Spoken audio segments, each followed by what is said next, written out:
अब एक उदाहरण लेते हैं। उदाहरण क्या है आप समझिएगा। उदाहरण ये है कि एक बाइक है, बाइक में एक बाइक चालक हेलमेट पहन के चल रहा है।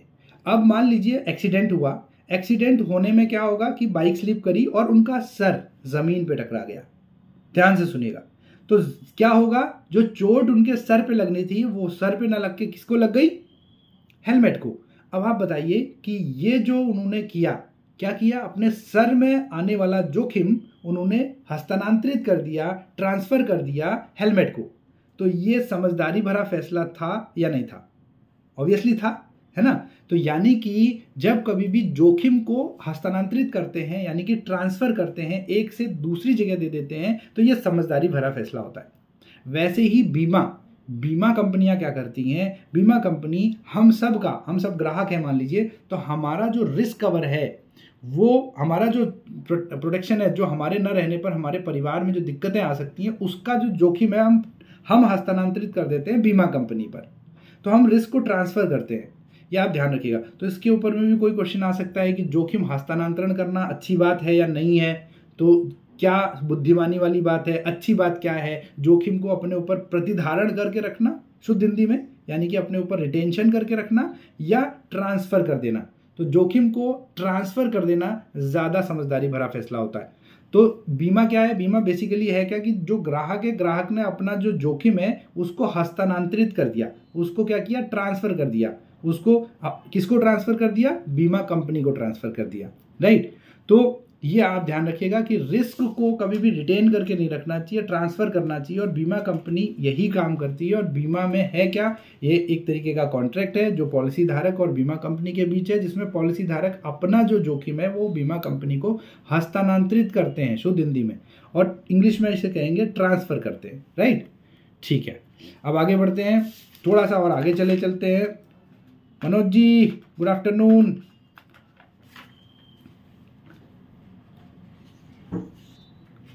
ग्रेट, मुंबई से बोल रहे हैं आप, हैं? गुड, बहुत बढ़िया, ऑल द वेरी बेस्ट। है तो वापसी 8 तारीख को हो जाएगी आपकी, है ना? 8 को पहुंच जाएंगे। तो अभी आपकी बरेली टीम ही है सर, सब लोग हैं, रत्नेश जी हैं। Most welcome. बस हाँ, बिल्कुल सही किया आप।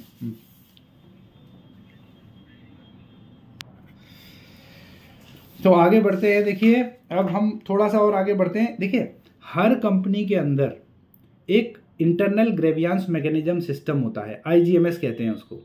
आईजीएमएस क्या होता है? ये एक तरीके का, ग्रेवियांस मतलब होता है शिकायत, शुद्ध हिंदी में इसे कहते हैं आंतरिक शिकायत निवारण प्रकोष्ठ। तो हर कंपनी का एक आंतरिक शिकायत निवारण प्रकोष्ठ होता है, जिसमें कि कोई भी अगर प्रॉब्लम है तो जो हमारे ग्राहक हैं वो वहां पर शिकायत कर सकते हैं। अब शिकायत करने के लिए तो ओम्बड्समैन यानी कि बीमा लोकपाल भी है, आईआरडीए यानी कि इंश्योरेंस रेगुलेटरी डेवलपमेंट अथॉरिटी में भी शिकायत कर सकते हैं। लेकिन वो भी तभी सुनेंगे शिकायत जब आपने ऑलरेडी पहले आईजीएमएस में शिकायत करी हो मेरे ग्राहक ने, और वहां से वो सेटिस्फाइड ना हुआ हो, तब जाकर के वो आगे बीमा लोकपाल या आईआरडीए के पास जा सकते हैं। तो सबसे पहले ये ध्यान रखिएगा, आईजीएमएस हर कंपनी के पास होता है, इंटरनल ग्रेवियांस मैकेनिज्म सिस्टम कहते हैं इसको, और इस पे शिकायत करना सबसे पहले इंपॉर्टेंट होता है। अगर किसी को कोई शिकायत है तो वो सबसे पहले आईजीएमएस में शिकायत करे, ये ध्यान रखिएगा। अब थोड़ा सा और आगे आ जाते हैं, तो मैं आपको ना कोपा बताता हूँ। कोपा मतलब होता है consumer protection act. COPA act 1986 में आया, इसको ध्यान रखिएगा। कोपा 1986 में आए, और ये जो एक्ट है, जिला उपभोक्ता फोरम, आपने नाम सुना होगा, उपभोक्ता फोरम कहते हैं वैसे। इसके 3 पॉइंट लेयर हैं, एक जिला उपभोक्ता फोरम होता है, एक राज्य उपभोक्ता फोरम होता है, एक राष्ट्रीय उपभोक्ता फोरम होता है। तो अब ये जो जिला, राज्य और राष्ट्रीय में जो बाइफरकेट है, ये बेसिकली किस लेवल का फाइनेंशियली, किस लेवल का केस है, किस लेवल की शिकायत है, वो वित्तीय पॉइंट ऑफ व्यू से, उस हिसाब से हम इसकी शिकायत करते हैं। जैसे अगर किसी का 20 लाख या इससे नीचे का कोई भी शिकायत है, हाँ, तो वो जिला उपभोक्ता फोरम में जा सकता है। तो जिला लेवल की शिकायत जो है वो 20 लाख रुपए तक की होती है। अगर बात करते हैं कि जिला से ऊपर थोड़ा सा, यानी कि 20 लाख से लेकर के 1 करोड़ तक की कोई भी शिकायत है, तो वो राज्य स्तर पर होगी। और 1 करोड़ से ऊपर की अगर कोई शिकायत है तो वो राष्ट्रीय स्तर पर होगी। आपकी जानकारी के लिए बताऊं, आज हमारे 2 लोग गए थे पेपर देने, पास हो गए। उनको ये जो डिस्कशन अभी हम कर रहे हैं जिला उपभोक्ता फोरम और उपभोक्ता फोरम की, जिसमें डिस्ट्रिक्ट लेवल, स्टेट लेवल और नेशनल लेवल की, तो इसके 4 क्वेश्चन आए उनके टेस्ट में। तो ये ध्यान रखिएगा, इंपॉर्टेंट है। अब देखिए, आप इसमें सीधा नहीं पूछेगा, कुछ भी क्वेश्चन सीधा नहीं आएगा कि आप को डायरेक्टली पूछ लेगा कि इतना लाख रुपए किस डिस्ट्रिक्ट फोरम में कितना होता है, ऐसे नहीं। इसमें ऐसे आ सकता है कि जैसे मान लीजिए एक रमेश हैं, उन्होंने इतने लाख का ये खरीदा और उनको प्रॉब्लम हुई, तो उसकी शिकायत वो, जैसे मान लो उन्होंने बोला 75 लाख का है, तो इसकी शिकायत कहाँ पर करेंगे? तो अब वो जिला फोरम में तो करेंगे नहीं, तो इसका मतलब कहाँ करेंगे? राज्य। तो ये ध्यान रखिएगा। तो ये इस तरीके के प्रश्न पूछे जाते हैं। अब एक और आपकी जानकारी के लिए बीमा में बता दूं कि बीमा में एक बीमा लोकपाल होता है, और बीमा लोकपाल के लिए क्योंकि ये जिला स्तर का कर्मचारी है, तो इसकी जो वैल्यू है वो भी कितनी होगी? जिला स्तर का है तो ये भी कितने लाख तक की शिकायत सुन सकता है बीमा लोकपाल? 20 लाख, यानी कि 20 लाख। बहुत बढ़िया, 20 लाख तक की ही शिकायत सुनेगा, राइट। अब इसके ऊपर और चले जाते हैं कि जो बीमा लोकपाल है, बीमा लोकपाल भारत में 17 बीमा लोकपाल है, और इनका ना अपना जुरिडिक्शन होता है, इनका अपना क्षेत्राधिकार होता है। देखिए, पूरे भारत में अगर 17 बीमा लोकपाल हैं, तो इसका मतलब ये तो साफ हो गया कि बीमा लोकपाल कम है और क्षेत्र ज़्यादा है, तो इसलिए उनको बहुत सारे डिस्ट्रिक्ट दिए गए होंगे। तो वो अपनी जुरिडिक्शन को देखते हैं, उनको अलग अलग जुरिडिक्शन दिया होता है, अलग अलग क्षेत्राधिकार होता है, उस हिसाब से वो शिकायत सुनते हैं, ध्यान रखिएगा। अब एक प्रश्न इसमें भी आ जाता है कभी कभी, कम्युनिकेशन वाला, वार्तालाप वाला। जैसे कम्युनिकेशन में क्या है, जैसे आप ये समझिए कि मैं सोर्स हूँ, मैं बोल रहा हूँ, और मीडियम क्या है हमारा? मीडियम हमारा टीम्स मीटिंग है। अब देखिए, मैं यहाँ से बोल रहा हूँ, तो ये जो मेरी वॉइस है ये इनकोडिंग हो रही है, इनकोडिंग हो करके वो सिग्नल्स में आप तक पहुँच रही है, और आपके पास में जो रिसीवर है, उस रिसीवर में वो फिर डिकोडिंग हो रही है, और डिकोडिंग होने के बाद में आप उसे सुन पा रहे हैं। तो कम्युनिकेशन, और सुनने के बाद आप फीडबैक दे रहे हैं कि हाँ आप तक बात पहुँच रही है या नहीं पहुँच रही है। तो ये पूरा कम्युनिकेशन का प्रोसेस है, जिसमें जो सोर्स से चीज़ें आती हैं वो पहले इनकोड होती हैं, फिर डिकोड होती हैं। तो ये प्रश्न भी कभी कभी पूछ लिया जाता है कम्युनिकेशन में कि क्या भाई इनकोडिंग डिकोडिंग क्या है। अब इसमें उल्टा सीधा करके देंगे, इनकोडिंग डिकोडिंग डिकोडिंग, दूसरा ऑप्शन, तीसरा ऑप्शन इनकोडिंग डिकोडिंग, चौथा ऑप्शन डिकोडिंग इनकोडिंग। अब देखिए, बिल्कुल एकदम कंफ्यूज कर देंगे। तो अब आपको अगर पता होगा कि पहले इनकोडिंग होता है फिर डिकोडिंग होता है, तो आप उसको आंसर सही लगा सकते हैं। तो ये भी ध्यान रखिएगा।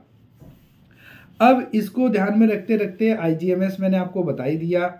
अब उपभोक्ता फोरम के बारे में मैंने आपको बताया, थोड़ा सा और आगे बढ़ते हैं। अब अब मैं अंडरराइटिंग के बारे में आपको थोड़ा सा बता देता हूँ।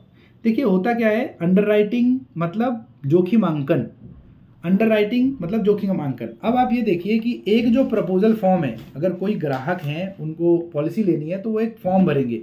तो जो फॉर्म वो भरेंगे, उस फॉर्म को कंपनी में जाएगा।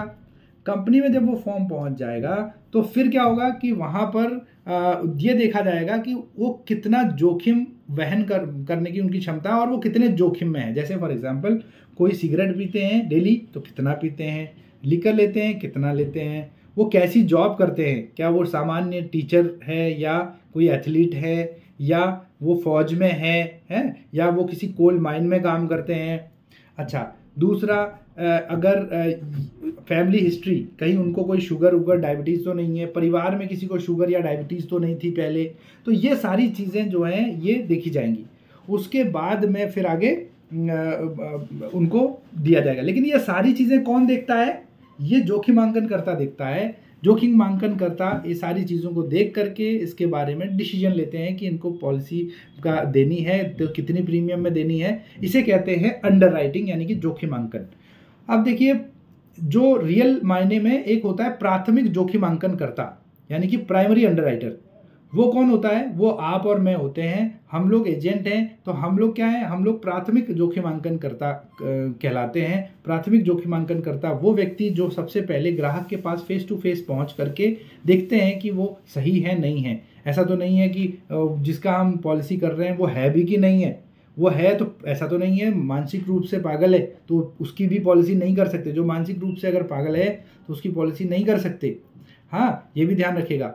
और इसके अलावा वो कैसा है, ऐसा तो नहीं उसके 2 हाथ पांव कटे हुए हों, तो ऐसे व्यक्ति का भी, क्योंकि ये पूरी तरीके से डिसेबल्ड है, तो फुल्ली डिसेबल्ड व्यक्ति का भी बीमा नहीं किया जा सकता।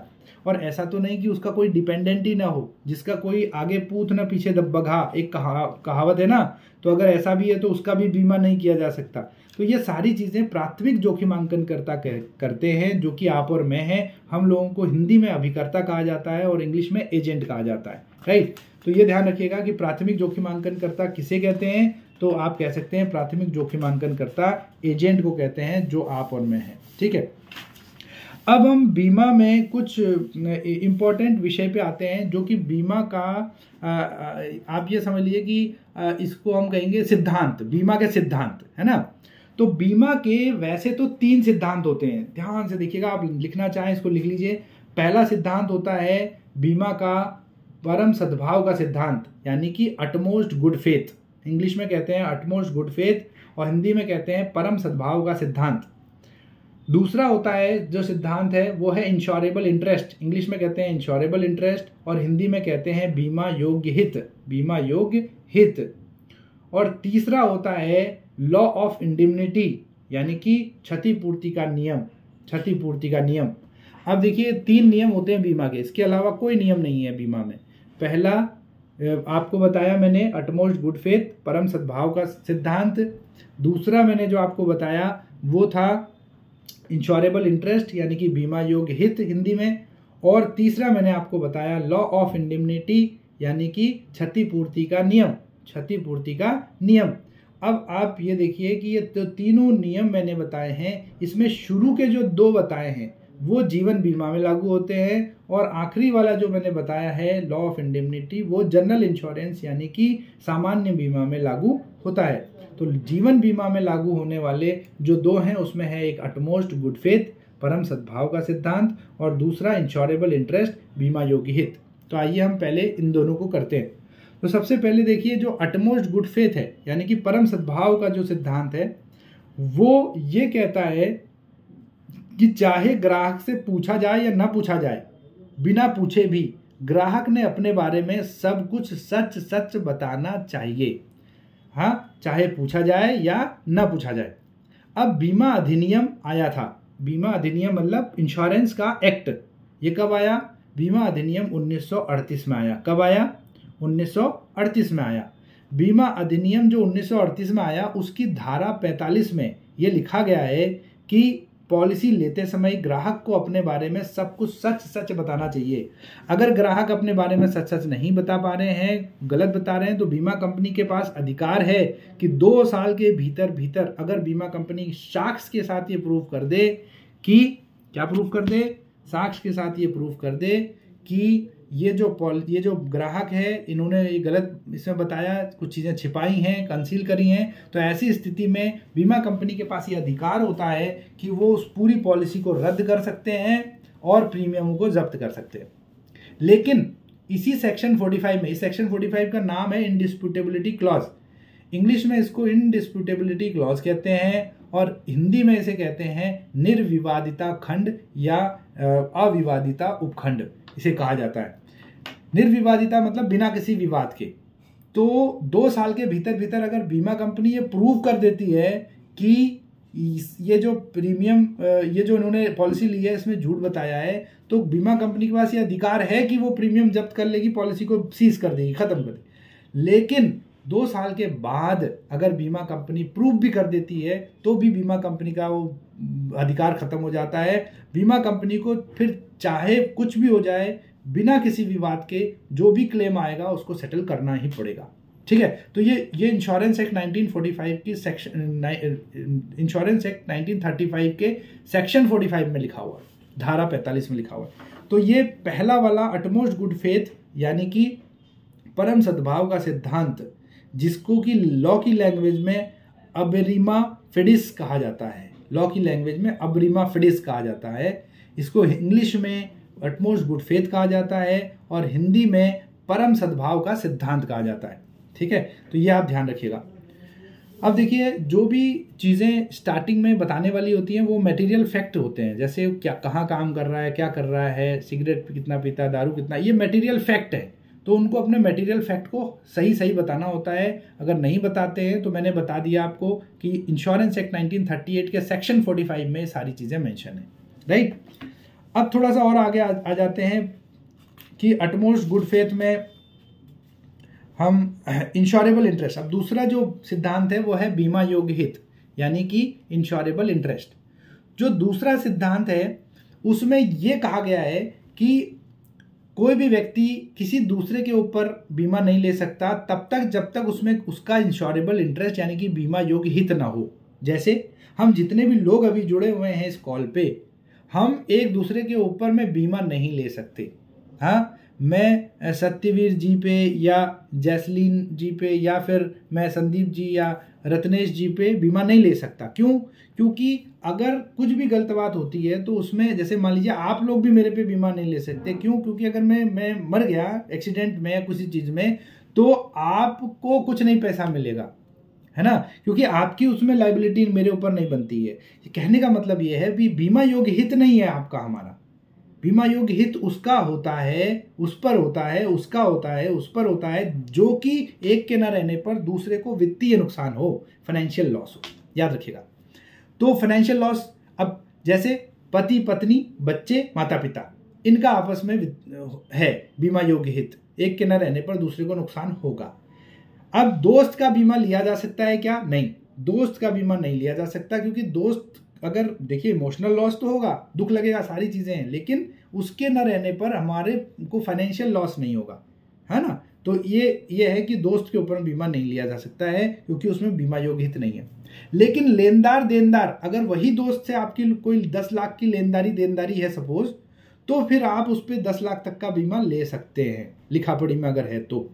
हाँ, जैसे बैंक, अगर आप होम लोन लेते हैं या कोई लोन लेते हैं तो बैंक भी आप पे लोन लेता, आप पे इंश्योरेंस लेता है, बीमा लेता है, और वो उतने तक का ही बीमा लेगा जितने तक का आपका बीमा आपका लोन है। जैसे मान लीजिए आपने 40 लाख का लोन लिया तो 40 लाख तक का ही मैक्सिमम वो आपके ऊपर में बीमा ले सकता है या उससे कम ले सकता है। 40 लाख से ऊपर का बीमा वो आपका अपने ऊपर नहीं ले सकता है। ऐसा नहीं होगा कि हमने 40 लाख रुपए बैंक से लिया और बैंक हम पे 1 करोड़ रुपए का बीमा ले ले और फिर पता चला कहीं से हमें नमस्ते करवा दे और फिर उसके बाद में वो जो 60 लाख एक्स्ट्रा है वो भी बैंक को चले जाए। हाँ, तो ऐसा नहीं हो सकता है। यानी कि अगर लेनदार देनदार है तो उतना ही बीमा होगा जितना हमने लोन लिया है। अच्छा, दूसरी एक और बात, कीमैन इंश्योरेंस किया जा सकता है। कीमैन कौन होते हैं? मुख्य व्यक्ति बीमा। ये बड़ी बड़ी कंपनियों में जो प्रमुख व्यक्ति हैं, जैसे चीफ ऑफिसर है, कोई बहुत ही बड़े पद पे है, ओहदे पर है, तो उसका वो कंपनी बीमा ले सकती है, उसे कीमैन इंश्योरेंस कहते हैं। तो ये किया जा सकता है। उसके न रहने पर कंपनी को बहुत वित्तीय नुकसान होगा, तो ऐसे में वो कंपनी उसका बीमा ले सकती है। तो ये ध्यान रखिएगा, राइट। अब देखिए रिस्क क्या होता है, जोखिम क्या है, और जोखिम को लेने वाले जो लोग होते हैं वो किस तरीके से सोचते हैं। अब इसको भी ध्यान से समझिए। देखिए जोखिम क्या है? जोखिम, रिस्क एक तरीके से, अगर रिस्क की परिभाषा पूछेंगे तो हर लोग अलग अलग रिस्क की परिभाषा देंगे, कोई कुछ बताएगा, कोई कुछ बताएगा।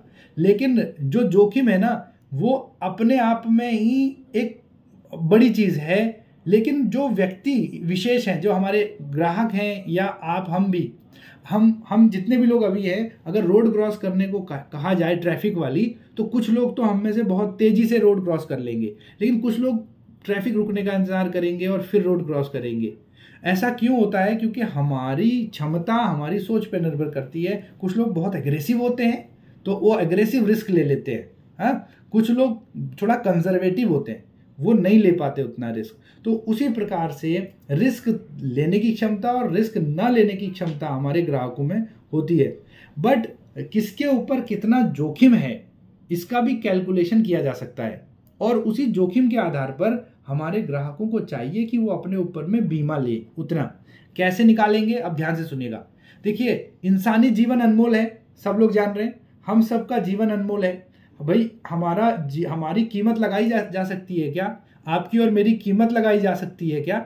नहीं, हमारी अनमोल है। लेकिन बीमा के टर्म में हमारी एक कीमत निकाली जाती है और वो होती है HLV, जिसे कहते हैं ह्यूमन लाइफ वैल्यू। क्या कहते हैं? Human life value. ये जो HLV है ना, ये HLV हमारे एनुअल इनकम के ऊपर में कैलकुलेट की जाती है कि हम सालाना कितना कमाते हैं। अब देखिए कैसे कैलकुलेट किया। अच्छा, ये कॉन्सेप्ट दिया किसने, ये भी समझिए। ये कॉन्सेप्ट दिया था प्रोफेसर हुबनर ने। प्रोफेसर हुबनर ने, ये प्रश्न भी आ सकता है, ध्यान रखिएगा। प्रोफेसर हुबनर ने कॉन्सेप्ट दिया था HLV का, और HLV का फुल फॉर्म है ह्यूमन लाइफ वैल्यू। शुद्ध हिंदी में इसको मानव जीवन मूल्य कहा जाता है। और इस मूल्य को निकालने के लिए सिंपल तरीका है कि हमारा सालाना आय को हमारे रिटायरमेंट की एज जो भी होगी, जैसे आज 40 साल है, रिटायरमेंट हमारी मान लेते हैं 60 साल पे होगी, तो 40 में से 60 में से 40 को माइनस करेंगे तो बचा 20 साल। तो 20 साल गुणे सालाना इनकम मान लेते हैं 5 लाख है, तो 5 लाख से गुणा कर दीजिए, 1 करोड़ की हमारी ह्यूमन लाइफ वैल्यू निकल जाएगी। कैलकुलेट करिएगा, 1 करोड़ आएगी। तो अब आप ये देखिए कि ये जो ह्यूमन लाइफ वैल्यू निकली है ना, इस ह्यूमन लाइफ वैल्यू के आधार पर हमको बीमा कंपनियां बीमा देती हैं और हम वहां से ले सकते हैं। यानी कि किसी भी व्यक्ति का उसकी ह्यूमन लाइफ वैल्यू से ऊपर का बीमा नहीं किया जा सकता।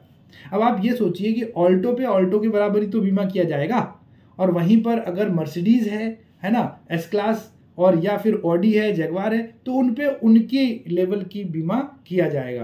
कहने का मतलब है जो कम कमाता है इंसान, भाई गाड़ियों में तो हम गाड़ियों के सेगमेंट के हिसाब से और उसके पैसे के हिसाब से कर सकते हैं, लेकिन इंसान में हम उनके कमाने के क्षमता के ऊपर बीमा किया जाता है कि वो कितना कमाते हैं। क्योंकि वो 60 साल तक यही कमाई करते रहे तो इतना करोड़ रुपया उनके में आएगा, लेकिन बाय द वे नहीं रहे तो ऐसी स्थिति में इमीडिएटली उनके परिवार में पैसा आ जाए, इसी के लिए बीमा कराया जाता है। यही एक तरीके का जोखिम है जिसको कि कुछ लोग अपने ऊपर धारण करके रखते हैं और कुछ लोग इसको ट्रांसफर कर देते हैं, हस्तांतरित कर देते हैं, किसे? बीमा कंपनी को। तो समझदारी भरा फैसला क्या है कि ये जो जोखिम हम अपने ऊपर लिए बैठे हैं, इस जोखिम को हम ट्रांसफर कर दें बीमा कंपनी को, राइट। तो ये ध्यान रखिएगा। तो ये प्रश्न आता है अगर कुछ तो आप इसमें दीजिएगा। अब देखिए जो इंश्योरेंस है ना, इंश्योरेंस बेसिकली क्या है? पूलिंग ऑफ रिस्क है।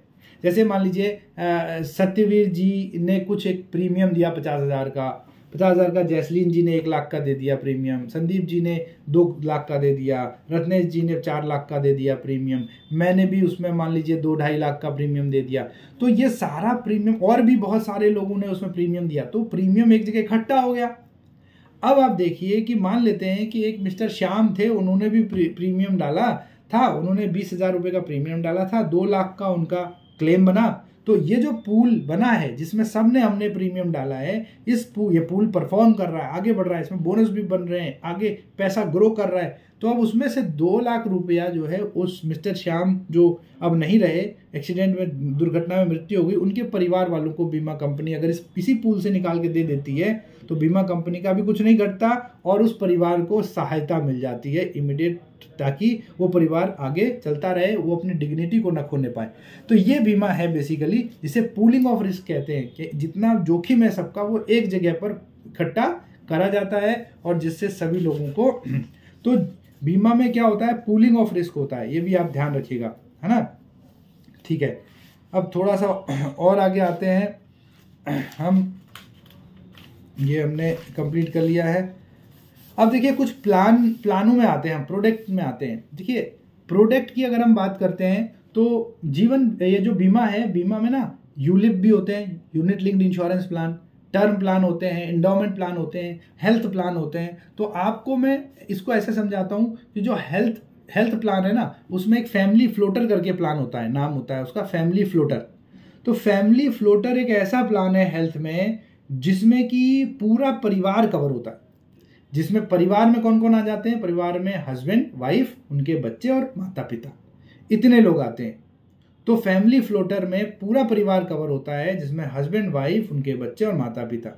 एक फैमिली फ्लोटर में जैसे अगर हम किसी एक XYZ कंपनी का देखें तो 25 लाख तक का उसने कवर लिया हुआ है। मान लेते हैं परिवार में कोई भी व्यक्ति बीमार हुआ, उसका हॉस्पिटलाइज्ड हुआ, उसमें 5 लाख रुपए का खर्चा आया, तो वो बीमा कंपनी उस पॉलिसी में से 5 लाख रुपया दे देगी और उसका इलाज भी हो जाएगा। और जब हेल्थ इंश्योरेंस में ये जो बीमा कंपनी देती है, और किसको देती है? ये ग्राहक को नहीं देती है। बीमा कंपनी हेल्थ इंश्योरेंस में पैसा किसको देती है? बीमा कंपनी ग्राहक को नहीं देती हेल्थ इंश्योरेंस में, हॉस्पिटल को देती है, जहां उसका इलाज हुआ हॉस्पिटल को देती है, ध्यान रखिएगा। तो जो हॉस्पिटल को देती है, तो हॉस्पिटल को और बीमा कंपनी के बीच मध्यस्थता करने के लिए एक ऑर्गेनाइजेशन होती है, एक इकाई होती है जिसे हम कहते हैं टीपीए। क्या कहते हैं? टीपीए शॉर्ट में, और फुल फॉर्म होता है थर्ड पार्टी एडमिनिस्ट्रेटर, तृतीय पक्ष व्यवस्थापक, हिंदी में तृतीय पक्ष व्यवस्थापक, थर्ड पार्टी एडमिनिस्ट्रेटर। तो ये ध्यान रखिएगा। तो जो बीमा कंपनी और ग्राहक के बीच में मध्यस्थता करके उनका क्लेम को सेटल कराने का काम स्वास्थ्य बीमा में ये करती है, हेल्थ इंश्योरेंस में करती है, इसे टीपीए कहते हैं, याद रखिएगा। अच्छा, अब मैंने एक बात आपको अभी बताई थी कि एक मॉर्गेज रिडम्पशन इंश्योरेंस कह लीजिए आप, जिसे हिंदी में कहते हैं मियादी योजना या अवधि बीमा योजना भी कहते हैं, या बहुत जनरल आपने सुना होगा टर्म इंश्योरेंस, इसका नाम टर्म इंश्योरेंस भी होता है। तो जो टर्म इंश्योरेंस होता है, ये इतने सारे नाम मैंने इसलिए लिए क्योंकि कुछ भी नाम लेकर के प्रश्न बन सकता है, तो आपको सब याद रखना पड़ेगा। अच्छा, जो टर्म इंश्योरेंस होता है, जो मियादी बीमा होता है या अवधि बीमा होता है, शुद्ध हिंदी में इसे कहते हैं, या इसको बंधक मोचक बीमा यानी कि मॉर्गेज रिडम्पशन इंश्योरेंस भी कह सकते हैं, ये बहुत ही सस्ता होता है। सारे बीमा में, सारे इंश्योरेंस में, बीमा पॉलिसी में ये सबसे सस्ता होता है। क्यों सस्ता होता है? इसका कारण ये है कि इसमें मरने पर ही मिलता है, मैच्योरिटी पे कुछ नहीं मिलेगा, तो इसीलिए ये सस्ता होता है। तो इसे टर्म इंश्योरेंस कहते हैं। तो ये हर व्यक्ति को अपना जरूर से कराना चाहिए। जैसे हम गाड़ी लाते हैं तो गाड़ी का बीमा कराते हैं, बिना बीमा के तो गाड़ी शोरूम से निकलती ही नहीं है बाहर। तो जब गाड़ी खरीदने वाले हम हैं तो हमें अपना भी बीमा रखना चाहिए हमेशा, और जितनी कम उम्र में बीमा करा लेंगे उतना प्रीमियम कम आएगा, और वो उतने लंबे समय तक के लिए हमको उसी कम प्रीमियम पे ही देना पड़ेगा। तो ये बहुत अच्छा है कि कम से कम उम्र में लोगों का टर्म इंश्योरेंस जरूर से लेना चाहिए आदमी को। अब प्रश्न पूछा जाएगा, अगर कौन सा बीमा सबसे सस्ता है, तो आप बताइएगा भैया टर्म इंश्योरेंस सबसे सस्ता है। अब एक होता है इंडोमेंट प्लान, यानी कि बंदोबस्ती बीमा योजना। जो बंदोबस्ती बीमा योजना है, बंदोबस्ती बीमा योजना ये कहती है कि वो थोड़ी सी महंगी होती है। क्यों? क्योंकि उसमें मरने पर भी मिलता है और मैच्योरिटी पर भी मिलेगा, दोनों चीज़ों में मिलेगा, है ना। तो इसलिए उसको थोड़ा महंगा होता है बंदोबस्ती बीमा योजना। ये बच्चों के चाइल्ड प्लान के तौर पे भी इसको लिया जाता है, रिटायरमेंट प्लान के तौर पे भी इसे लिया जाता है ना। तो इसको बचत के लिए इसको कराया जाता है, इसे हम कहते हैं एंडोमेंट प्लान। अब एक और चीज़ मैं आपको बताऊं, कभी कभी आपसे एक प्रश्न पूछ लेगा कि सुरेश ने एक पॉलिसी ली 20 साल तक की थी, लेकिन उसको बीच में भी दूसरे साल से कुछ पैसा उसको आता रहा वापस, ऐसी पॉलिसी को क्या कहेंगे? तो आपको पता होना चाहिए, शायद पता भी होगा, मनी बैक प्लान कहते हैं इनको, है ना। तो जो मनी बैक, बीच बीच में जो मनी वापस आ जाती है, तो इनको मनी बैक प्लान कहते हैं। कुछ प्लान ऐसे होते हैं जो होल लाइफ के होते हैं, पूरे जीवन भर के लिए होते हैं, तो वो 100 साल 99 साल जो व्यक्ति का है तब तक ये पूरा चलता रहता है, तो ये याद रखिएगा। और जब कभी भी किसी को लाइफ इंश्योरेंस में, जीवन बीमा में किसी ने जो प्रीमियम दिया है उसका 10 गुना उसका सम एश्योर्ड होता है, ये याद रखिएगा। यानी कि अगर किसी ने 1 लाख प्रीमियम दिया तो उसका 10 लाख का रिस्कवर पहले दिन से शुरू हो जाता है। अगर आज मैंने पॉलिसी ली, 1 लाख का प्रीमियम दिया और मेरे को आज कल ही कुछ हो जाता है, तो मेरे परिवार को 10 लाख रुपए इमीडिएट मिल जाएंगे। तो ये होगा हमारा, ये नियम है बीमा का, ये ध्यान रखिएगा। अच्छा, अब आता है लाइफ इंश्योरेंस में ही हम थोड़ा सा आगे बढ़ते हैं। एक आपने सुना होगा शायद, नहीं तो मैं बता देता हूँ। एक होता है मैरिड वुमन प्रॉपर्टी एक्ट, विवाहिता स्त्री संपत्ति अधिनियम। विवाहिता स्त्री संपत्ति अधिनियम बेसिकली इसमें ये अधिनियम 1874 में आया, 1874 में आया, और इसके धारा 6 में लिखा हुआ है, सेक्शन 6 में लिखा हुआ है कि इसके लाभार्थी, क्योंकि इसमें नियासी बनाया जाता है, ट्रस्टी बनाया जाता है, और ट्रस्टी वाला क्वेश्चन आज भी आया था, तो याद रखिएगा। तो नियासी बनाया जाता है, ट्रस्टी बनाया जाता है। ट्रस्टी तब तक बना रहता है जब तक कि जो भी इसमें लाभार्थी हैं, अगर वो अवयस्क हैं, यानी कि माइनर हैं, 18 साल से छोटे हैं, तो तब तक ट्रस्टी उसको देखभाल करेगा, और जैसे ही वो वयस्क हो जाएंगे तो ट्रस्टी से ट्रस्टीशिप हट जाएगी और वो उसके मालिकाना हक हो जाएगा। लेकिन अब मैरिड वुमन प्रॉपर्टी एक्ट यानी कि विवाहिता स्त्री संपत्ति अधिनियम के तहत ली गई कोई भी पॉलिसी या प्रॉपर्टी, देखिए ये सब जगह लागू होता है क्योंकि ये भारत सरकार का अधिनियम है, तो ये कोई भी जो भी लिया है जिसने भी, अगर उसने MWPA यानी कि मैरिड वुमन प्रॉपर्टी एक्ट के तहत लिया तो उसके लाभार्थी या तो पत्नी होंगी या बच्चे होंगे। देखिए दो बातें, पत्नी या बच्चे, या पत्नी बच्चे दोनों, ये अलग कंडीशन हो गई। देखिए या तो पत्नी होंगी या बच्चे होंगे या पत्नी बच्चे दोनों होंगे, ठीक है। हिंदुओं के केस में दत्तक पुत्र भी शामिल है, जितने भी हिंदू हैं उनके केस में दत्तक पुत्र मतलब एडॉप्टेड चाइल्ड, है ना, दत्तक पुत्र मतलब एडॉप्टेड चाइल्ड। और मुस्लिम्स के केस में 4 बीवियां शामिल होती हैं, ठीक। तो इतना आपको याद रखना है। अब इसमें जो प्रश्न पूछा जाता है वो ये ट्रस्टी का पूछा जाता है, नियासी का। इसमें नियासी बनता है जब तक वो जो, अगर बच्चों के नाम है तो बच्चे बड़े नहीं हो जाते, वयस्क नहीं आते, तब तक इसमें ट्रस्टी काम करता है, नियासी काम करता है। तो ये MWPA का आप याद रखिएगा। अब एक चीज आती है, कीमैन इंश्योरेंस तो बता ही दिया था मैंने, मॉर्गेज रिडम्पशन इंश्योरेंस भी बताया है मैंने। अब थोड़ा सा और आगे बढ़ते हैं। देखिए एक ऐसा केस स्टडी भी आ सकता है आपके सामने। मैं एक केस स्टडी आपसे डिस्कशन करता हूँ। एक व्यक्ति है, वो व्यक्ति एक कोल माइन में काम करते हैं, हाँ, या हाईली रिस्की है ना, पायलट है ऐसे समझ लीजिए, पायलट भी रिस्क जोन में रहते हैं, फाइटर पायलट चला रहे हैं, है ना। तो वो उनका प्रीमियम कम होगा या ज्यादा होगा? तो ऐसे प्रश्न आ गया, जैसे ज्यादा होगा, very good, very nice, excellent. तो ऐसे में वो जो रिस्क है ज्यादा है तो उनका प्रीमियम भी ज्यादा होगा। बहुत बढ़िया, एक्सीलेंट। तो और आगे आते हैं थोड़ा सा, देखिए एजेंट का भी मैंने बताया। अब जैसे हमारा संविधान में ना वो प्रस्तावना होती है संविधान की, वैसे ही बीमा पॉलिसी में, पॉलिसी बॉन्ड में एक पॉलिसी शेड्यूल होता है, उसमें एक एक चीज लिखी रहती है। प्रश्न आपसे पूछ लेंगे कि भाई डिटेल कस्टमर का, प्रीमियम पेइंग टर्म, पॉलिसी का में प्रीमियम का अमाउंट कब तक देना है, टर्म, ये सब कहाँ लिखा रहता है? तो ये पॉलिसी शेड्यूल में लिखा रहता है। पॉलिसी शेड्यूल में ये सारी चीजें मेंशन रहती हैं। अच्छा, एक प्रश्न ये भी पूछ लेते हैं कभी कभी कि ये बताइए कि पॉलिसी शुरू हो गई, इसका क्या साक्ष्य है, प्रमाण क्या है? तो देखिए एक होता है एफपीआर का फुल फॉर्म होता है फर्स्ट प्रीमियम रिसिप्ट। तो एफपीआर जारी होने पर, यानी कि एफपीआर जब कट जाती है, पहली प्रीमियम रसीद कट जाती है, तो यही उसका साक्ष्य है कि आपका बीमा कंपनी पर चालू हो गया है। सिंपल, ठीक है। तो ये भी ध्यान रखिएगा। अब एक छोटा सा मैं आपको एक स्टोरी के माध्यम से पॉलिसी की कुछ चीज़ बताना चाह रहा हूँ, आप देखिएगा। किसी एक ग्राहक ने पॉलिसी कराई और मैंने इंडिस्प्यूटेबिलिटी क्लॉज सेक्शन 45 तो बताया आपको, लेकिन यही चीज़ लागू होती है। मैंने बताया ना, पॉलिसी कराते समय ग्राहक को अपने बारे में सच बताना चाहिए।